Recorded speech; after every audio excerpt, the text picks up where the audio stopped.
What's up, Foundation? What's up, YouTube? Man, it's me, your big partner, Cartoon 5-3. Man, I'm back again.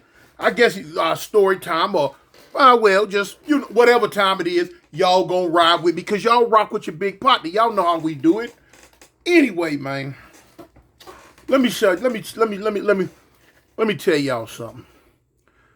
On the streets, man, since I've been out of prison, I noticed on the streets, man, it's a lot of people, man, on drugs. It's a lot of people on drugs, especially these youngsters, man. Times have really changed since from when I was a youngster. You know what I'm saying? When I was a youngster, the drug of choice for them, not me, because I ain't got no drug of choice today. You know what I'm saying? But, was weed. Man, when I was young, it wasn't even all these exotic weeds they got now. Man, it was some weed that your mama or your older brother was growing in the backyard over there up against the gate by the bushes. You know what I'm saying? They pull them weed plants, man, them big old weed plants. Man, I seen weed plants 6 feet tall before. They'll pull them weed plants up out the ground, take it in the house, knock all the weed leaves off of it, get one of them big old flat pans that you cook them big sheet cakes on.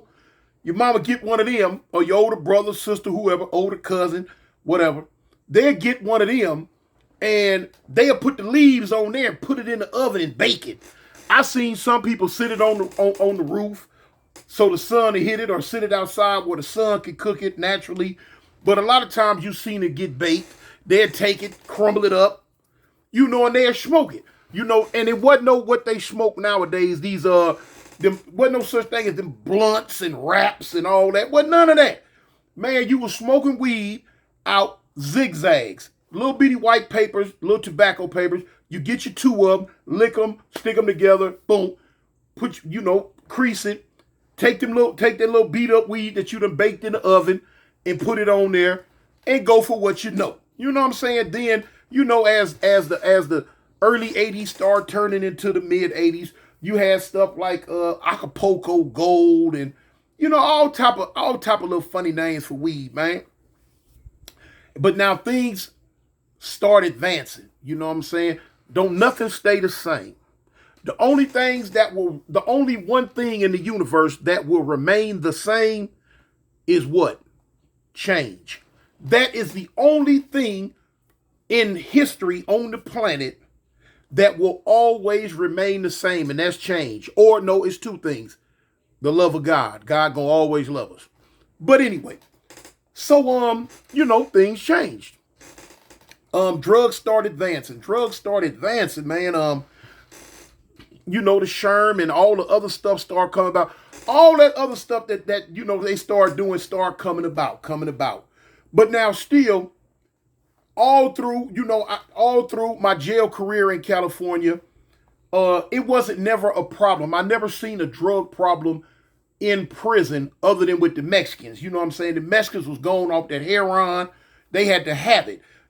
Blacks wasn't fooling with that mess. Yeah, you had 1 or 2 that might have messed with it, and usually they was from up north somewhere, out of Frisco and Oakland or someplace up that way. You know what I'm saying? They dibble-dabble in all type of stuff.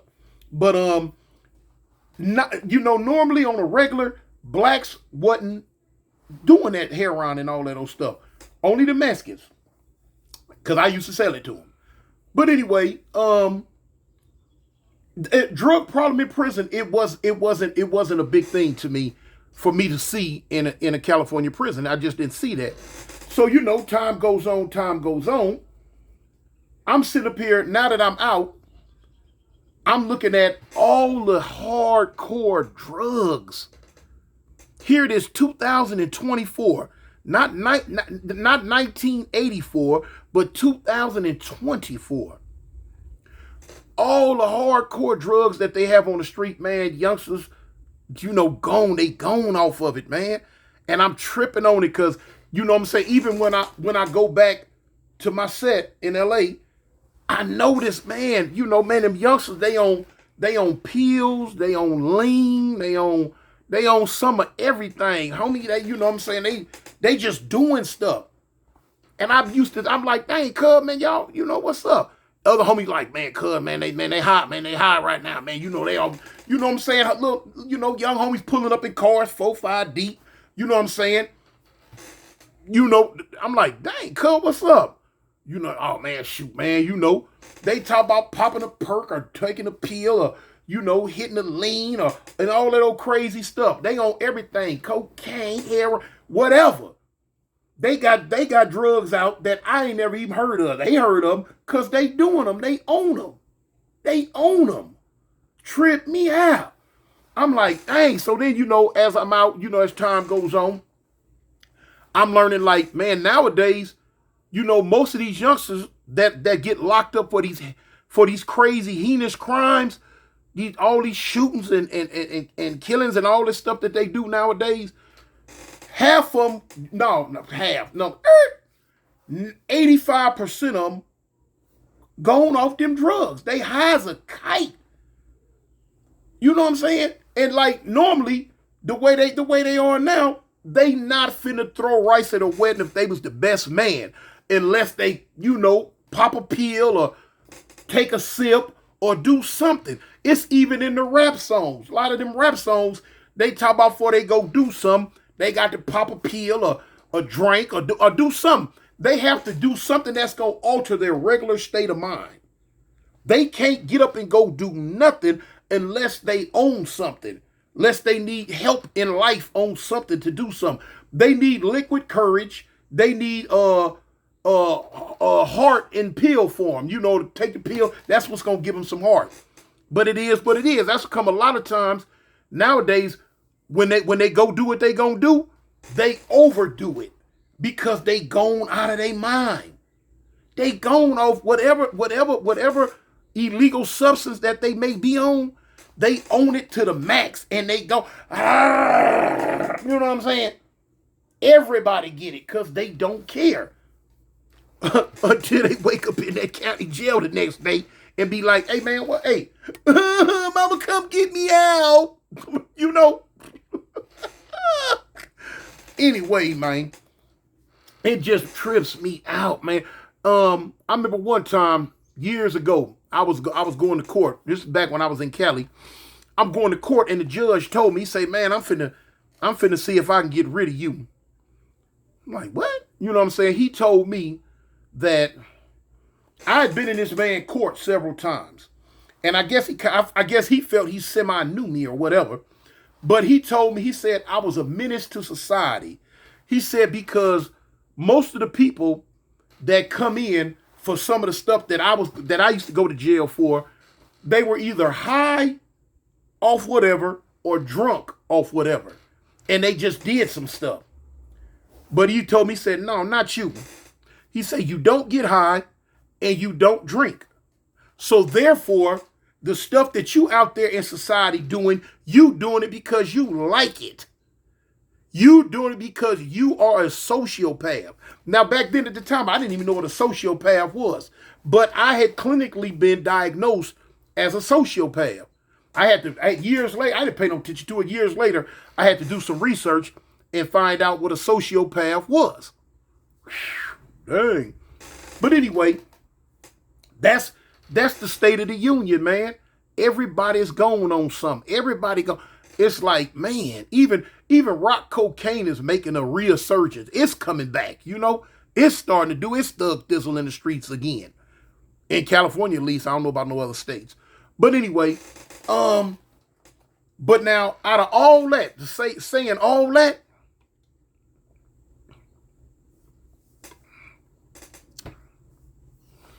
the prison system in Alabama, ooh-wee,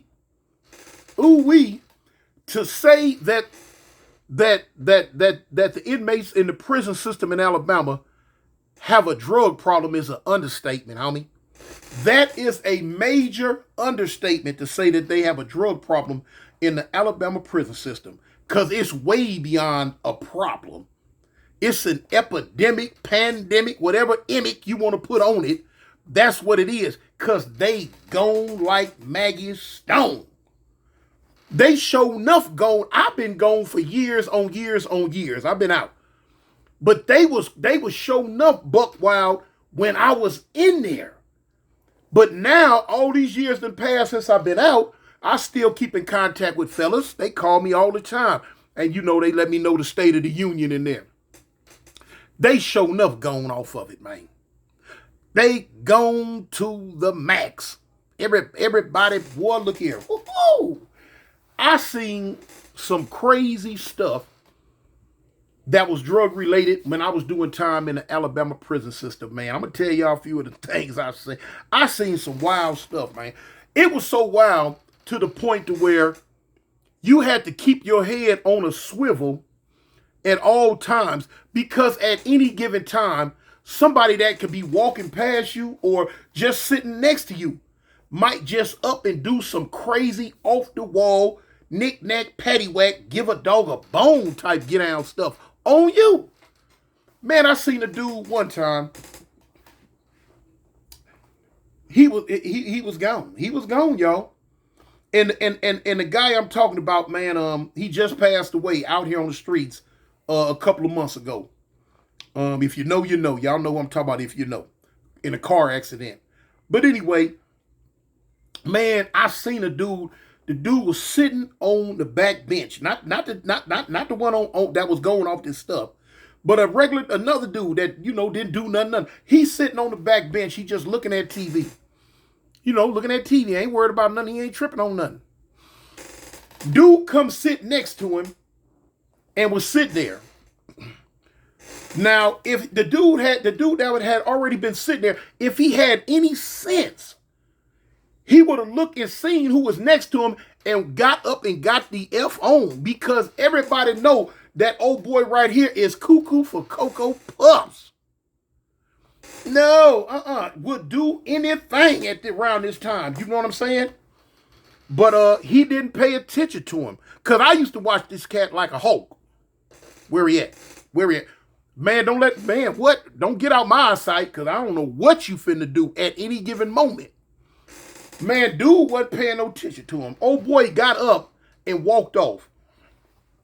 Stayed gone for a few minutes and came back, sat right back down.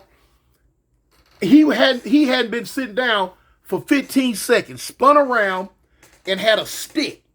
It looked like he went and broke the mop broom or the mop or the stick. The mop broom, dang.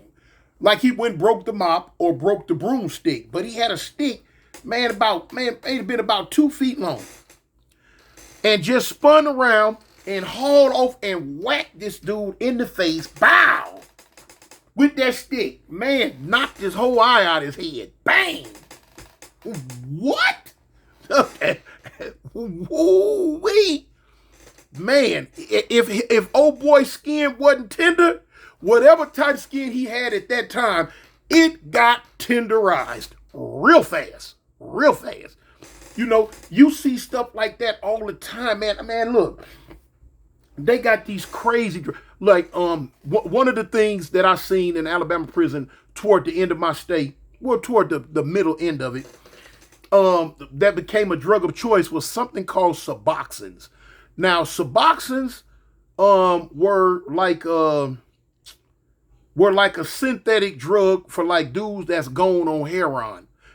If you on the streets, instead of giving you methadone and all that, they start giving out Suboxones. And dudes was getting that stuff in, and they was selling like 90 going north. Man, they loved it. Man, they loved it. But it was gone. They was gone off of it, man. This was my first time. I had never seen no blacks in the Cali prison shooting up with needles. When I got to Alabama, I started seeing, not at first, but as years start going by, now, the white boys out there, all of them, a lot of them, most of them, drug addicts and dope fiends, they couldn't wait to put that needle in their arm. But as time went on, I started noticing blacks start putting the needle in their arm. Nodding out, you know what I'm saying? Needle sitting up. I'm like, man, dudes ODing and all type of crazy stuff. I'm like, man.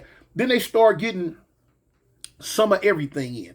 They start getting some of everything that you can think of in. It was, man, look, dudes dying, freaking out, tripping out, just taking off, getting butt naked, taking off down the hallway, running at full speed, hollering, ah, attacking people. Man, I'm talking about, man, they'll come out, they in the middle of the floor doing the worm, break dancing, hugging the pole, kissing the wall. You know what I'm saying? What? You know what I'm saying? Getting out the shower, butt naked, just walking across the floor, trying to hold conversations. Huh?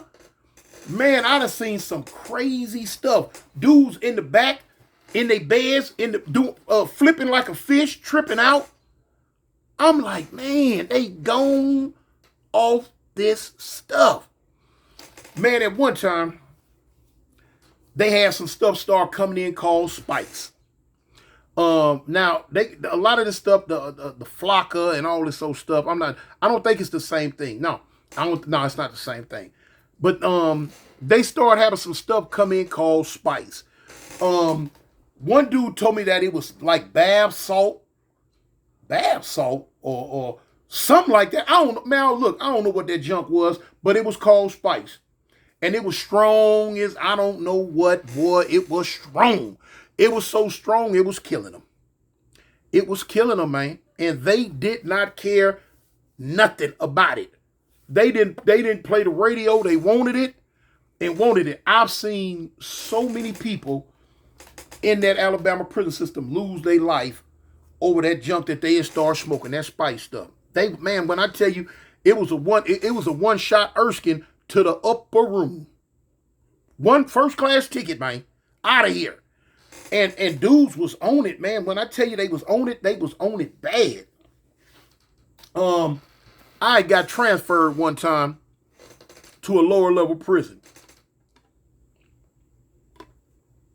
Now, this was supposed to be a lower level prison, but at the time I went there, it eventually became probably the most dangerous prison in the state of Alabama. And it was supposed to be like a little work camp, like go out, work in society, and little small, supposed to be laid back. Show.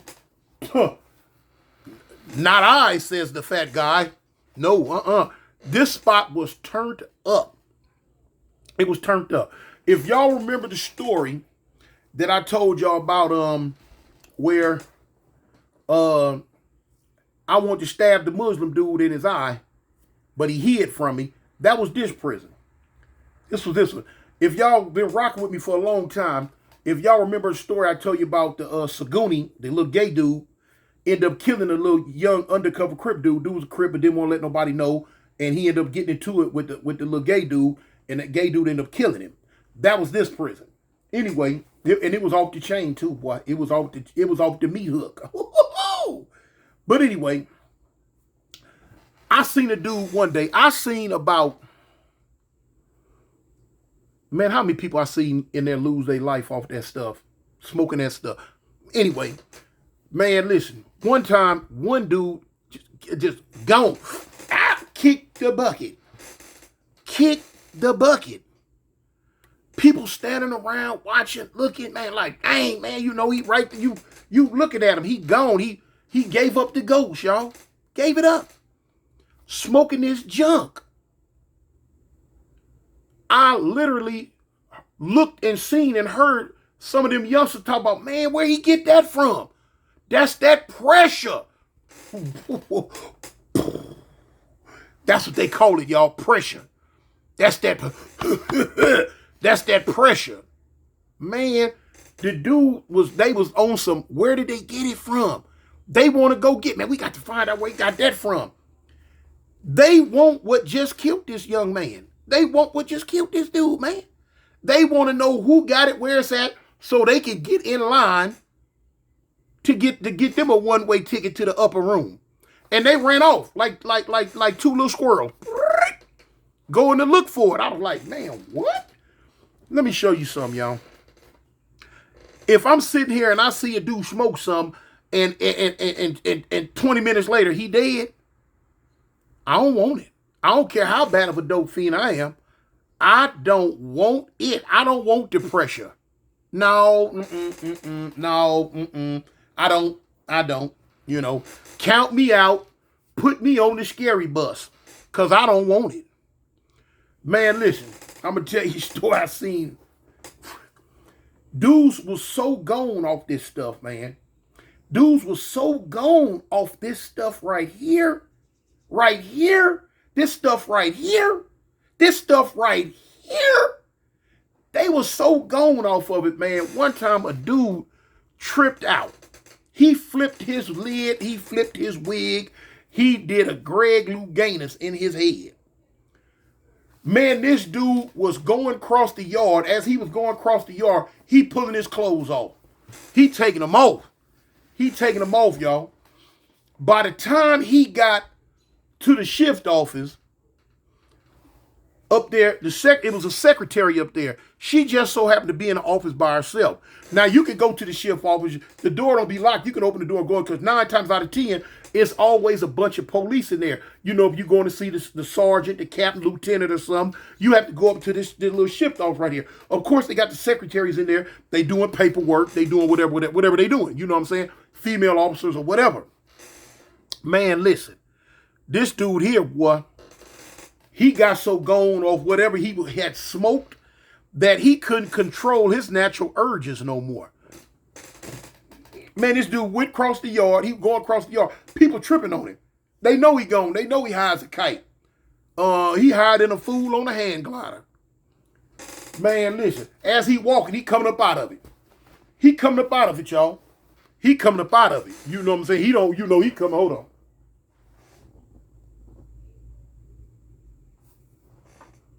Yeah. Yeah.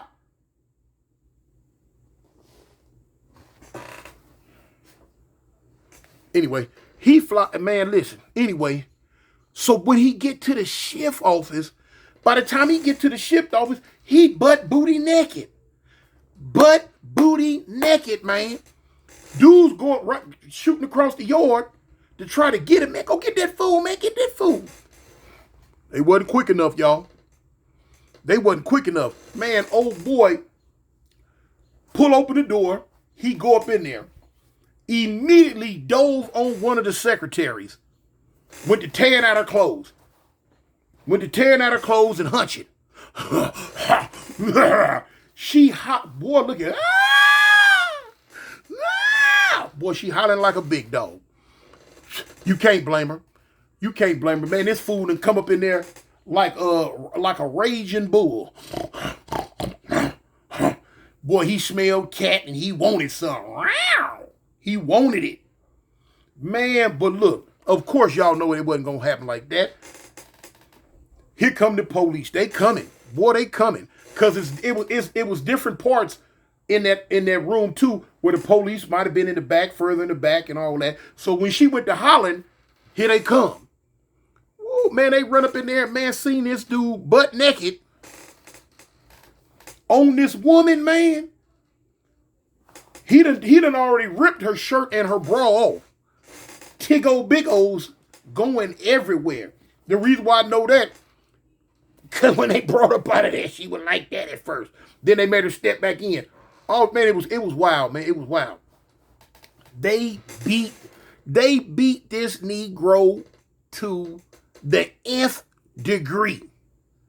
They didn't kill him, but boy, you couldn't tell me they wasn't going for the kill. You mean to tell me you done got butt booty naked and came up into this shift office and jumped on one of these women, man, and tried to take the cat? Man, boy, I've never seen him again. Wherever they took, they had to take him to the hospital because they look, man, let me see. They beat all the common sense up out of it and then had to put it back in him. I never seen him again. When he left, I never seen him again. But that's how bad some of the drugs, man. I've seen some dudes trip out. I'm talking about they be doing some of the craziest stuff. Sitting there, I shake my head, man. And look, it's so dangerous now because these dudes will do anything for the drugs. In the Alabama system, dudes ain't too much doing their own stuff no more. They putting a ticket on your head. That's the thing in Alabama prison. They put a ticket on your head because you got 50 million dope fiends running around that for a little bit of something to get high off of will knock all your frontal lobe off. They will crush your cerebellum. They will knock your ear off, bite your nose off, and pinch all the teeth out your mouth. That's just how they are about some dope. Man, a dude can put a ticket on your head with some dope, and them fools coming to get it. Them fiends, they coming to get it, boy. Man, look, I used to have to go. Man, it's another prison I was in. I was out, when I tell you, on the south side, when I be talking about being on the south side, man, they was running around so crazy in them drugs because you got big open dorms now. So there's no, it's not a place where you, at nighttime when you lock down, you can go in your cell and just pull the door up. And you know, you cool. You ain't, ain't nothing to get up in there. You in an big open dorm. So now here it is. You laying there asleep. And these dudes are whacked out of their brain because I seen it over and over and over. They looking at you and swerping down in their mind. You trying to do something to them. And you sleep. You sleep. Man, I seen them dudes come back with sticks, knives, brooms, mops, the mop buckets, homemade weapons, whatever they get their paws on to warm up your jaws. And you laying there sleeping, all of a sudden a dude just bust your head. Bow. Ah! And you be like, huh? What I see, hey, this would trip me out. Dude get busted in the head. The first thing they do when they get a little space. What I do? What I do? What you do? Boy, you better start getting down for your grits and gravy. Ain't time for about what you do. It need to be talking about what you finna do now. But yeah, man, it was so dangerous like that, man. Couldn't get no sleep. None of that mess, man. They up all night, man. Ain't no going to sleep. I'm talking about 3, 4, 5 days straight. They just walking and looking. Man, here it is. You in a dorm. You might be in a 150-man dorm. It's time, man, 2, 3 in the morning, you might get up to go use the bathroom or something, and you look about 150 out of 150 people, you got 70 of them up like this. Just looking, walking around, bumping in each other, bumping in the walls. I'm like, man, did they film? Is this where they filmed The Walking Dead at?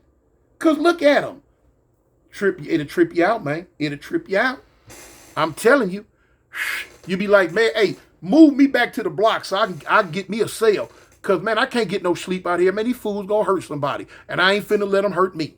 And it's just gone. They gone like that all day. Dudes just on the floor, flipping and flopping and just going crazy, throwing up. And you just, man, hey, it's wild, y'all. It's wild. But anyway, yeah, that's how it is. So, like I've been telling y'all, if you youngsters, y'all want to go in there and handle that, man, go on in there and handle it, man. Go on in there and get you a bar of that, boy. Because I tell you, boy, prison like Motel 6. It gonna leave a light on for you. I'm out. Peace. And I represent the gangsters. The Avalon gangsters at that. Gangster boogie, gangster boogie, gangster boogie, gangster boogie. Ain't nobody gangster boogie. 4, 2, 1, man. 4, 2, 1, man.